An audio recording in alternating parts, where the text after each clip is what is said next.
मित्रांनो नमस्कार. जेव्हा आपण आपल्या मित्राच्या, नातेवाईकांच्या किंवा आप्तेष्टांच्या किंवा गावातील एखाद्या व्यक्तीच्या, कुटुंबातील एखाद्या लहान बाळाचा नामकरण सोहळ्याच्या निमित्ताने जातो, तेव्हा तिथे जर आपल्याला बोललं गेलं की तुम्ही भाषण करा, मनोगत व्यक्त करा, त्या लहानशा चिमुकल्याला शुभेच्छा द्या, सदिच्छा द्या, आशीर्वाद द्या, तर आपल्याला त्या ठिकाणी उभं राहावं लागतं आणि दोन शब्द बोलावे लागतात. अर्थातच आपलं मनोगत व्यक्त करावं लागतं. त्या बाळाला नामकरण सोहळ्याच्या निमित्तानं शुभेच्छा द्याव्या लागतात. त्या कुटुंबाला देखील त्या बाळावरती भविष्यात होणाऱ्या सुसंस्कारांच्या बाबतीत त्या ठिकाणी आपल्याला काही गोष्टी बोलायच्या असतात.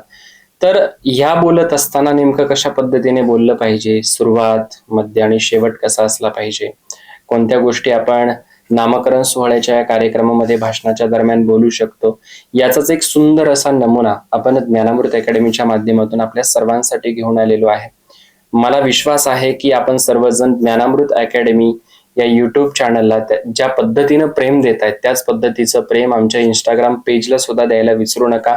हा व्हिडिओ तुम्हाला आवडला तर लाईक करा, शेअर करा आणि सगळ्यात महत्वाचं म्हणजे हा व्हिडिओ जास्तीत जास्त शेअर करायला विसरू नका. तर आपण भाषणाला सुरुवात करूयात की कशा पद्धतीनं एखाद्या लहानशा चिमुरड्याच्या नामकरण सोहळ्यामध्ये आपण प्रमुख अतिथी म्हणून उपस्थित असताना त्या ठिकाणी शुभेच्छा, सदिच्छा आणि आशीर्वाद देऊ शकतो, आपलं मनोगत व्यक्त करू शकतो. चला सुरुवात करूयात. आदरणीय प्रमुख अतिथी, सन्माननीय मान्यवर आणि नामकरण सोहळ्यासाठी जमलेले सर्व नातेवाईक, गावचे ग्रामस्थ, आप्तेष्ट, कुटुंबीय, सर्व मित्र परिवार आणि सर्व लहान चमूंचं मी प्रथमतः मनापासून स्वागत करतो. आजचा हा दिवस या कुटुंबासाठी केवळ एक कार्यक्रम नाहीये, तर एक अत्यंत भावनिक, आनंददायी आणि संस्मरणीय क्षण आहे. एका लहानशा कोवळ्या जीवाला नाव मिळण्याचा, त्याच्या अस्तित्वाला ओळख मिळण्याचा हा पवित्र सोहळा आहे. या नामकरण सोहळ्याच्या निमित्तानं आज घरामध्ये जणू आनंदाचं नवं वारे वाहू लागले. आज बाळाला जे नाव मिळणार आहे किंवा बाळाचं जे नाव उच्चारलं जाणार आहे त्या नावासोबतच त्याच्या आयुष्याची एक सुंदर अशी कथा सुरू होणार आहे. हे बाळ केवळ या कुटुंबाचेच नाही तर सर्वांच्या प्रेमाचे, आशीर्वादाचे आणि अपेक्षांचे केंद्रबिंदू बनलेले आहे. या छोट्याशा बाळाचे आगमन म्हणजे या घरामध्ये उमललेला आनंदाचा नवीन अंकुर आहे.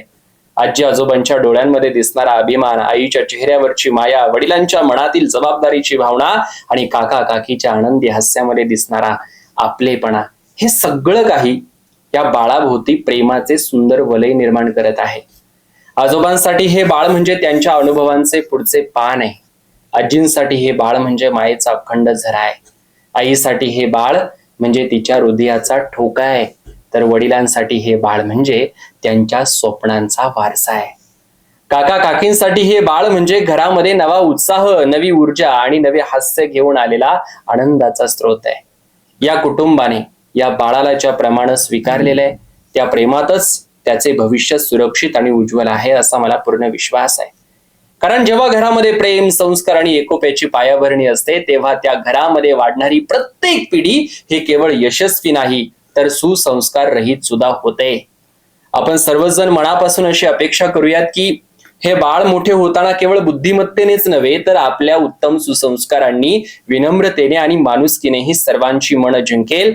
हे बाळ भविष्यामध्ये ज्या क्षेत्रामध्ये जाणार आहे तेथे आपल्या कर्तृत्वानं आणि चारित्र्यानं एक आदर्श निर्माण करेल.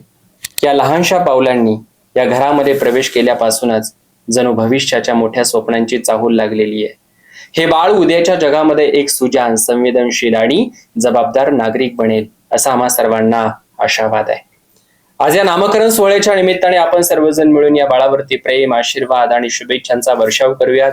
त्याचे आयुष्य आनंदाने भरलेले असावे, त्याच्या प्रत्येक पावलावरती यशाची साथ असावी आणि त्याच्या चेहऱ्यावरती सदैव निरागस हास्य फुलत राहावं हीच ईश्वर चरणी प्रार्थना करतो. शेवटी इतकंच म्हणेल की या बाळाच्या येण्यानं हे घर पूर्ण झालं आहे आणि या कुटुंबाच्या स्वप्नांना नवे पंख लाभले आहेत. या बाळाला माझ्या दातखेड परिवाराच्या वतीनं, माझ्यासोबत उपस्थित असलेल्या सर्व मित्र परिवाराच्या वतीने मनपूर्वक हार्दिक शुभेच्छा देतो. आजी आजोबा, आई वडील, काका काकी यांच्या मायेने भरलेले अनंत आशीर्वाद बाळाला लाभावेच या सदिच्छा व्यक्त करून थांबतो. धन्यवाद.